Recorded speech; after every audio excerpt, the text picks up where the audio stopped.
how the simple fact of not understanding the question correctly can lead to an audit observation.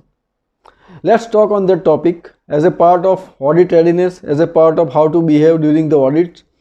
Let's understand this in very depth, very detailed.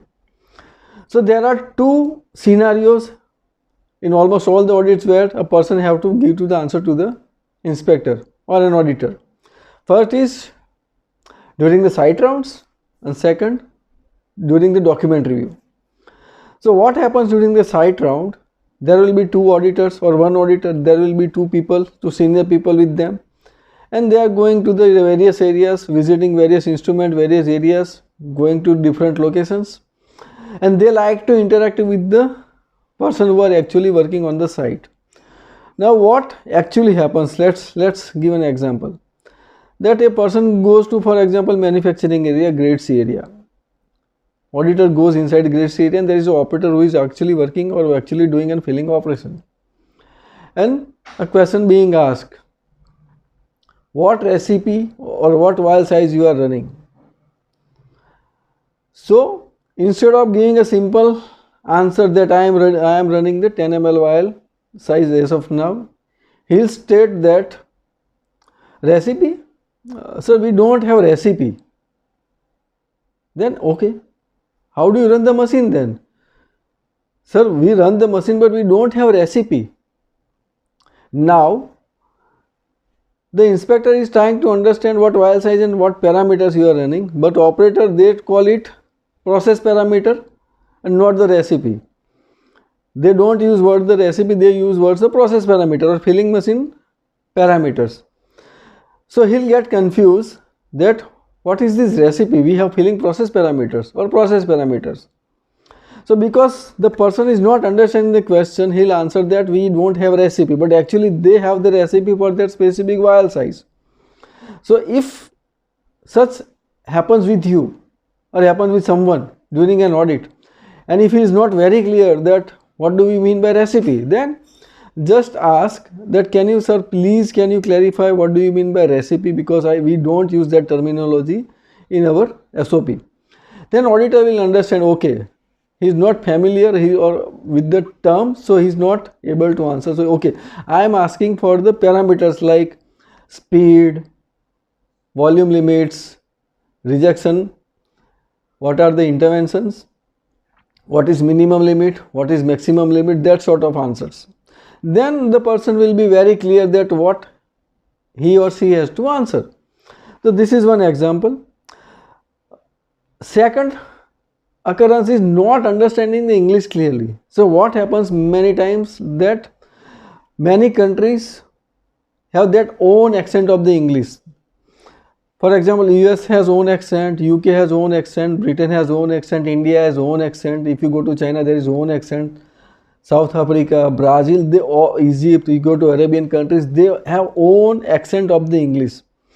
So when an inspector is from different countries going to different country, then the very accent of the English is very confusing.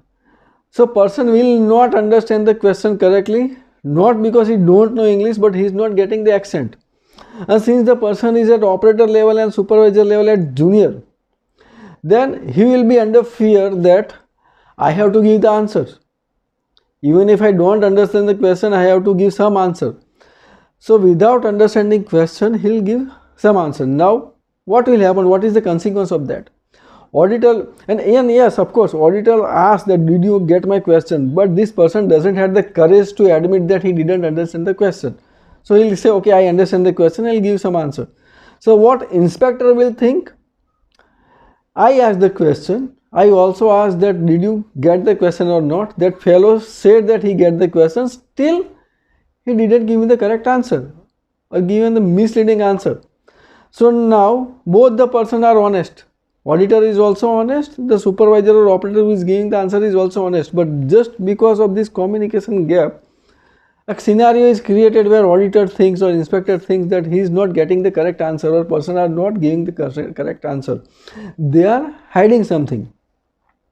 So these are the two scenarios: not understanding the question correctly and not getting the accent correctly. So how to resolve for that? How to correct this scenario?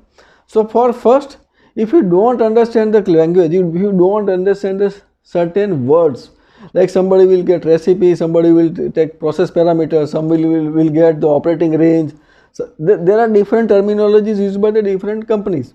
So you just clarify what you actually need to know. That is one way. Second, if you don't understand the English very clearly, then there are two ways. Either you can ask, can you clarify the question for me, to auditor. It's absolutely okay. It's absolutely okay to ask 2 times about the question then giving a wrong answer when you don't understand the question. Though that is one way. You can ask once or twice that, can you clarify the question for me. Still, if you are not clear, ask your senior who is accompanying the auditor that, sir, can you please clarify the question for me. So the senior person who has experience, who has been with the auditor for some time, he knows what he is trying to ask. So that question can be clearly simplified in the language you understand, the English you understand, or even in your local language it can be asked. And that is absolutely okay that somebody translates the question in local language so that operator or supervisor can give a correct answer, and there is no harm to do in that.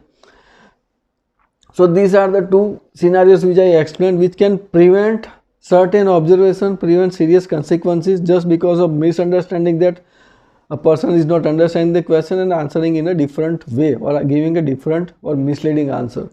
So hope this small content will help you to eliminate such difficulties during an inspection. If you like, you can subscribe to my channel PHARMAVEN. Thank you for watching my full video. Thank you very much.